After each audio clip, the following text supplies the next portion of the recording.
बचन महाराज साहब, बचन 62। मन का फरेब और उसका इलाज। दुख तकलीफ में दया है और मौत से मालिक बर्दाश्त भी देता है। 1। तन में जब कोई चोट लगती है या जरर पहुंचता है तो अंतर में कोई ऐसी ताकत है जो उस चोट या जरर को हटाती है। वह मन की ताकत है। 2। मन की सतह पर सूरत की धार को खींचना और कार्रवाई करना, यह मन की कार्रवाई है, और मन की सतह से सूरत की धार को हटाना, यह सूरत की कार्रवाई है। मन अंतर में मिस्र सांप के बैठा हुआ है, जरा छेड़ो तो फौरन सांप की तरह फुफकारता है। यह जब मरे तब काम होवे। परमार्थी लिबास में भी मन अपना दांव पेच लगाता है। उसकी पहचान यह है कि जिस परमार्थी काम करने से चैतन्यता विशेष होवे वह मौत से कार्रवाई है, और जिस परमार्थी काम करने से चैतन्यता कम होवे वह मन की कार्रवाई है। मसलन ख्याल उठे कि परोपकार करें, यानी लोगों को चितावें और मत समझावें, बस इसी में लगे रहना और अपने जीव के कल्याण की फिक्र न रखना, यह परमार्थी लिबास में मन की ठगी है। या ऐसी कोई सेवा है जिसमें वृत्ति बहिर्मुख होती है और अंतर में धंसने के एवज बिल्कुल बाहर सेवा में लगा रहता है। यह भी एक किस्म का मन का फरेब है। या और कोई दांव न लगा तो आप गुरु बन बैठा, या अपने को साधु समझकर औरों पर दया करने लगा और इस तरह दया की धार में बह गया। 3। मन में मसाला भरा हुआ है, इसलिए जब कोई ज़रा सा मन के खिलाफ कहता है फौरन क्रोध आता है और समझौती जो ली है वह भूल जाती है। जब मसाला झड़ जाएगा तब समझौती कायम रहेगी। जब तक मसाला है तब तक ज़रा सा छेड़ने से सांप के माफिक लड़ने को तैयार हो जाएगा। 4। मन की बनावट और रुख माही पुस्त या कुब्बे नुमा है, और उसके साथ सूरत की धार बाहर बह रही है। जब उसका रुख उल्टे और वह पिचक कर गहरा हो जावे तब सूरत मन के साथ बहने के बदले अंतर में उल्टेगी। जैसे आतिशी शीशा माही पुस्त होने से नुक्ता या केंद्र फोकस बाहर बनता है और रोशनी बाहर पड़ती है। जब शीशागर उस शीशे को काट कूट और घिसा कर ठीक कर लेता है तो वह गहरा कॉनकेव बन जाता है, यानी रुख अंतर में हो जाता है और नुक्ता फोकस अंतर में बनता है, और रोशनी बाहर बहने के एवज अंतर में रुजू करती है। ऐसे ही जब मन की गड़त होगी और रुख उल्टेगा तब अंतर नुक्ता फोकस बनेगा और धार बाहर बहने के एवज अंतर में जारी होगी। फिर जो इसका बर्तावा होगा उसमें दया की धार शामिल होगी, बल्कि इसका क्रोध भी दाती होगा। यह जो कहा है कि संतों का क्रोध भी दाती है, सो इसी सबब से कहा है क्योंकि उनके मन का रुख अंतर की दया की धार की तरफ है। जब अंतर की धार का रुख उल्टेगा तब इसकी ऐसी हालत होगी जैसी कि इन कड़ियों में कही है। आँख न मूंदूं कान न रूंधूं, काया कष्ट न धारूं, खुले नयन स्वामी हंस हंस देखूं, सुंदर रूप निहारूं। कानों नाम सुनी सोई सुमिरन, खाऊं पीऊं सोई पूजा, गृह उद्यान एक शम लेखूं, भाव मिटाऊं दूजा। जित जित जाऊं सोई पर कर्मा, जो कुछ करूं सो सेवा। 5, कहने का मुद्दा यह है कि उल्टी सुल्टी हालत, दुख और तकलीफ की जब इसको होगी तब मन की गड़त होगी और अंतर में उल्टेगा। हमेशा अपनी परख करनी चाहिए कि किस कदर मेरा मन ढीला हुआ है और घिसा घिसी करने में दुबला होता है या उल्टा जबर होता जाता है। मन की हर वक्त संभाल करनी चाहिए। सत्संगी आपस में अगर किसी वक्त लड़ते भी हैं तो भी उनके अंतर में कोई वैर विरोध नहीं रहता, फिर जैसे के तैसे मिल जाते हैं। जैसे लड़के आपस में लड़ते हैं फिर साथ खेलकूद करते हैं और चित्त में विरोध नहीं रखते। 6, हमेशा दीनता से बर्ताव करना चाहिए। संसार में भी जहाँ जिसका काम अटका रहता है वहाँ दीनता के साथ बर्ताव करते हैं। वैसे ही सत्संगियों को भी अपने परमार्थी फायदे के लिए सबके साथ दीनता से बर्ताव करना चाहिए।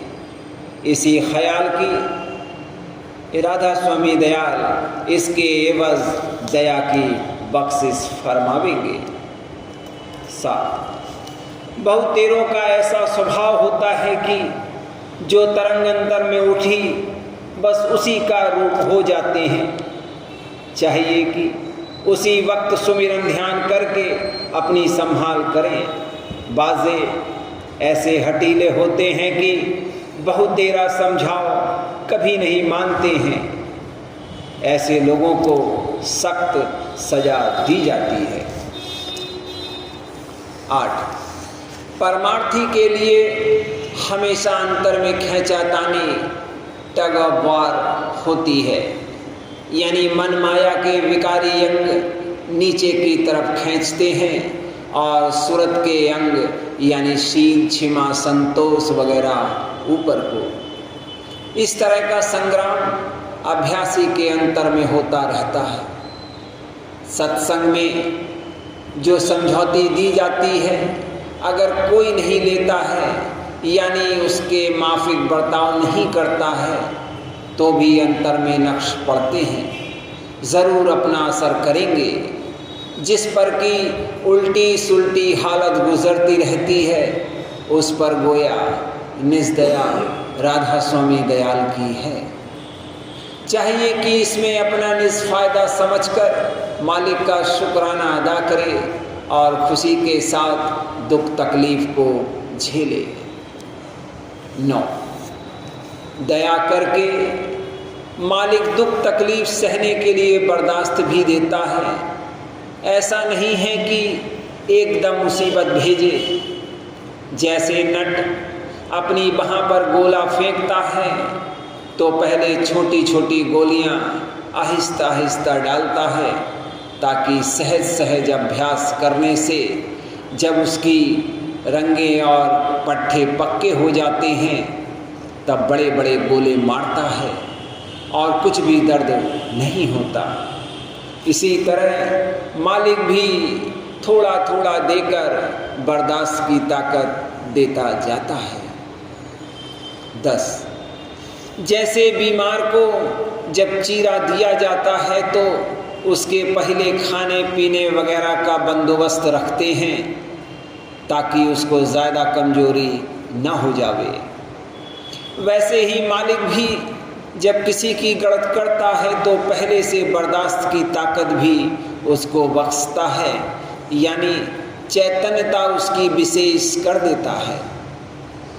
भक्त जन पर जब कर्म अनुसार दुख तकलीफ आती है तब मालिक दखल नहीं देता है, लेकिन इससे अगर उसका परमार्थी हर्ज होता है तो वह दया करके सूली का कांटा कर देता है।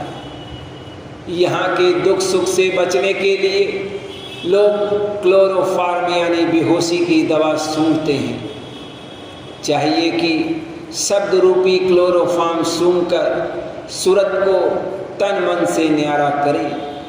दुख तकलीफ में अगर घबराया तो समझो कि आपा धरा हुआ है और मौज से मुआफिकत नहीं की।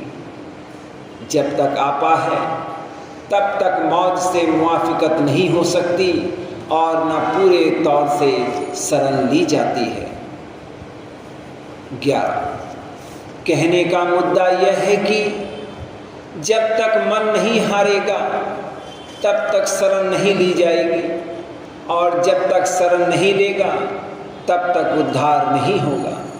और उद्धार तब होगा जब प्रेम आवेगा, और जब प्रेम आवेगा तब दया की परख आवेगी, और जब दया की परख होगी तब राधा स्वामी दयाल की महिमा गावेगा और पूरे तौर से शरण लेगा। यह निज सार है, इसको समझना चाहिए। रस्सी को जलाते हैं तो भी उसकी ऐंठन नहीं जाती है। ऐसे ही मन को चाहे कोई कैसा ही मारे और जाहिर में वह दीन अधीन हो जावे,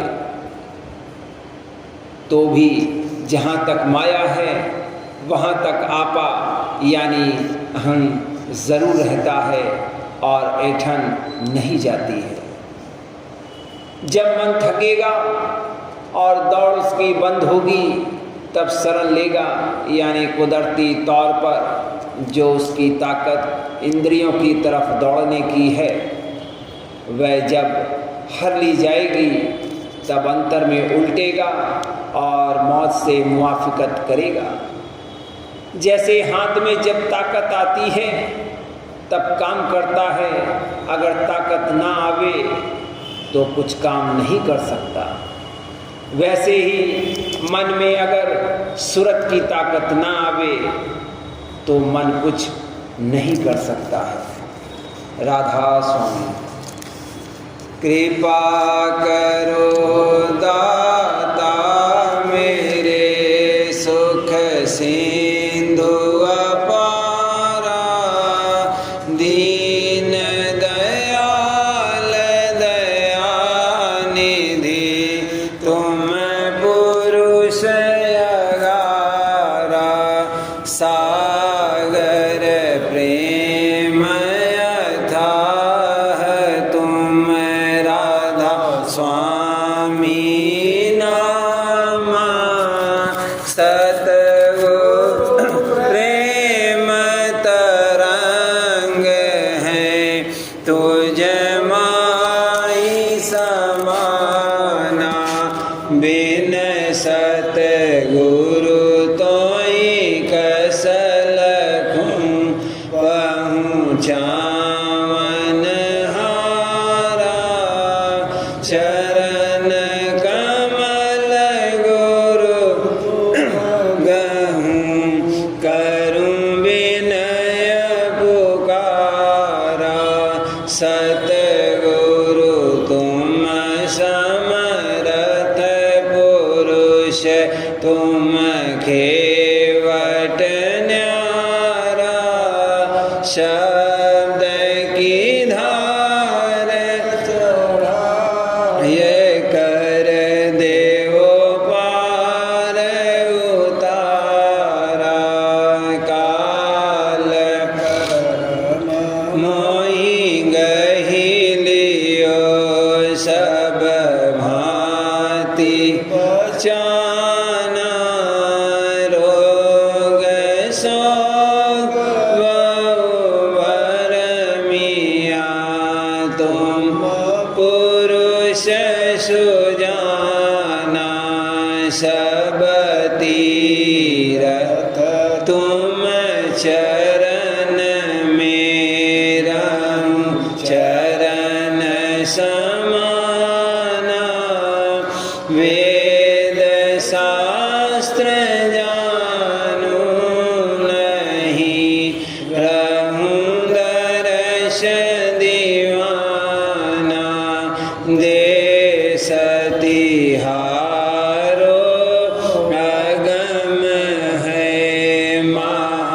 सुन के पारा राधा स्वामी नाम आधार है सतरूप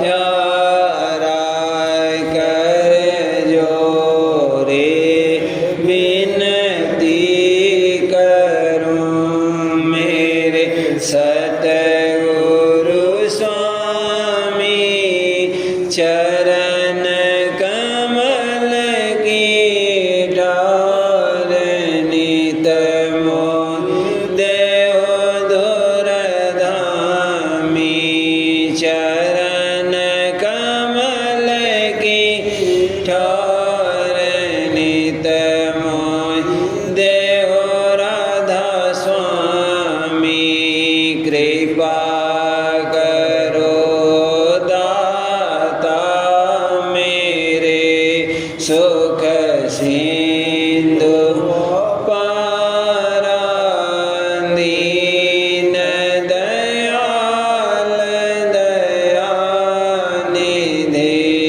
तुम पुरुष अगारा दीन दयाल दयानिधि तुम पुरुष अगारा।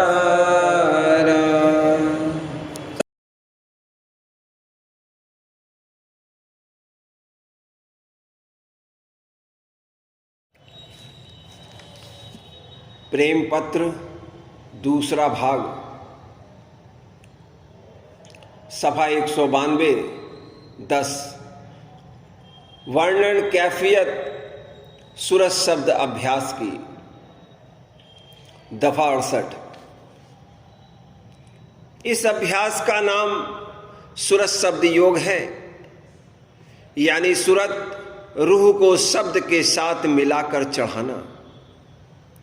और शब्द नाम सिर्फ आवाज का नहीं है, बल्कि चैतन्य की धार से मतलब है, क्योंकि जहां धार रवां है वहां उसके साथ आवाज भी बराबर होती है।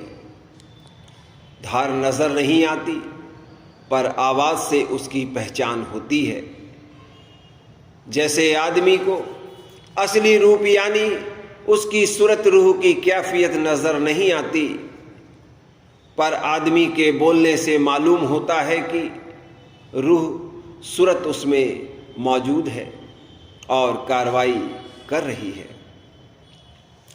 कुल रचना में शब्द के वसीले से कार्रवाई हो रही है, और यह शब्द निशान और ज़हूरा चैतन्य का है। जहां शब्द नहीं वहां चैतन्य भी नहीं, यानी गुप्त है। दफा 69। सूरत चैतन्य को शब्द चैतन्य से मिलाने का मतलब यह है कि सूरत जो शब्द की धार है उसको अपने घर की तरफ आवाज की डोरी को पकड़ के उल्टाना, और आवाज की बराबर कोई अंधेरे में उजाला करने वाला और रास्ता दिखलाने वाला नहीं है। जबकि कोई आदमी अंधेरी रात में जंगल में रास्ता भूल जावे और उस वक्त बासबब छाए होने बादल के किसी किस्म की रोशनी, चांद तारागन, बिजली और मशाल वगैरह की नहीं है, तो जो आवाज़ आदमियों की किसी नज़दीक के गांव से आती होवे उसको पकड़ के भूला हुआ आदमी गांव में पहुंच सकता है। दफा 70। इसी तरह यह आवाज़ अनहद शब्द की जो घट घट में पूर है और बगैर मदद ज़बान या किसी बाजे के हर वक्त जारी है। ऊंचे से ऊंचे देश यानी कुल मालिक के दरबार से आ रही है और एक एक रास्ते के स्थान पर ठहर कर और फिर उस धार के वसीले से जो वहाँ से निकली है बरामद होकर निकलकर कुछ तब्दीली के साथ बराबर ऊपर से नीचे के मुकाम तक जारी है और कुल देह और रचना भर में फैली हुई है। जो कोई इस आवाज का भेद और पता यानी स्थान स्थान के शब्द का हाल भेदी से दरियाफ्त करके अपने मन और चित्त से उसको सुनता हुआ आंखों के रास्ते से चलना शुरू करे, वह दिन दिन उस स्थान के जहां से कि पहली आवाज आ रही है नजदीक पहुंचता जाएगा और फिर वहां से दूसरे शब्द को पकड़ के चलेगा। इसी तरह सब मंजिलें रास्ते की तय करता हुआ एक दिन कुल मालिक राधा स्वामी दयाल के देश में जा पहुंचेगा। दफा 71। मालिक कुल अरूप और विदेह है, उसका ध्यान किसी तरह कोई नहीं कर सकता है, पर शब्द के वसीले से जो मालिक के चरणों से जारी हुआ है अभ्यासी ध्यान करता हुआ पहुंच सकता है, क्योंकि शब्द उस मालिक का प्रथम ज़हूरा और निशान है। और जैसे कि वह मालिक अरूप है, शब्द भी अरूप है, पर ध्यान में बहुत भारी मदद देता है, यानी ध्याता को उसके इष्ट के पास पहुंचाता है। इसी तरह अरूप का ध्यान करके अभ्यासी उस अरूप पद में पहुंच सकता है और कोई रास्ता या तरकीब पहुंचने की ऐसी आसान और बेखतरा और निश्चय करके सीधी राह से पहुंचाने वाली कतई नहीं है, क्योंकि रूह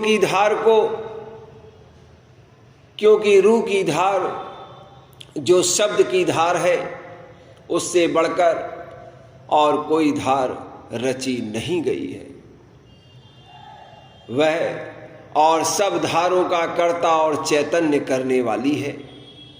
खुद प्राण की धार भी रूह यानी जान की धार से चैतन्य है।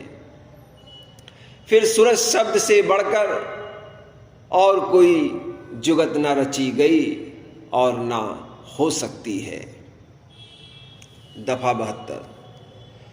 यह बात सबको मालूम होवेगी कि सूरत रूह का आवाज के साथ प्यार और इश्क जाति यानी असली है। जैसे कोई आदमी कैसी ही जरूरी काम के वास्ते जाता होवे और जो कहीं रास्ते में उम्दा गाना बजाना होता होवे तो जरूर थोड़ी देर के वास्ते वहां ठहर कर उसको शौक से सुनेगा। बल्कि सिर्फ आदमी ही नहीं, जानवर भी उम्दा बाजे और रसीली आवाज के आशिक हैं और उसको बड़ी तवज्जो के साथ एकाग्रचित्त होकर सुनते हैं और खुश होकर नजर आते हैं। सबब इसका यह है कि सूरत का भंडार शब्द है और ये आप ही आवाज स्वरूप है और इस वास्ते आवाज के साथ इसकी प्रीत या इश्क जाती और असली है। रसीली आवाज सुनकर सूरत और मन मस्त हो जाते हैं और गाने या बाजा बजाने वाले के संग संग फिरते हैं और कभी खुशी में भरकर नाचने लगते हैं और जाती सरूर में बेहोश हो जाते हैं। दफा 73। जिस किसी को सच्चा शौक होवे इस अभ्यास का चंद रोज यानी 1 महीने 15 रोज इम्तहान और परीक्षा करके आप देख ले, क्योंकि यह राधा स्वामी मत करनी का मत है, बातों और विद्या बुद्धि की चतुराई का नहीं है। विद्यावान अपनी बुद्धि के अहंकार में संतों के वचन को गौर और फिक्र के साथ बिना पक्षपात के ना सुनकर कोरे रह गए और उनको सच्चे मालिक का या उसके मिलने के रास्ते और तरीके का पता ना लगा। सिर्फ बातों में संतोष कर थक रहे और अहंकार किया कि उनकी बराबर कोई कुछ नहीं जानता है, और हकीकत में असल भेद कुल मालिक और जीव यानी सूरत और शब्द की धार से बिल्कुल बेखबर है। दफा 74। जो सच्चे खोजी और दर्दी लोग हैं और किसी मत या तरीके में उनका बंधन और पक्ष नहीं है और ना अपनी विद्या और बुद्धि का ऐसा अहंकार रखते हैं कि हमने सब कुछ जान लिया और समझ लिया है, वे राधा स्वामी मत के अभ्यास के लायक हैं। और वही राधा स्वामी मत के हाल और भेद और अभ्यास की जुगत को सुनकर मगन होवेंगे और उसको दिलो जान से मानेंगे और उसके मुआफिक करनी करके उसके फल को प्राप्त होंगे, यानी अपनी जिंदगी में अपने सच्चे उद्धार और सच्ची मुक्ति का सबूत हासिल करेंगे और एक दिन सच्चे मालिक के देश में पहुंचकर उसके दर्शन का आनंद लेवेंगे और जन्म मरण और देह के दुख सुखों से बच जावेंगे।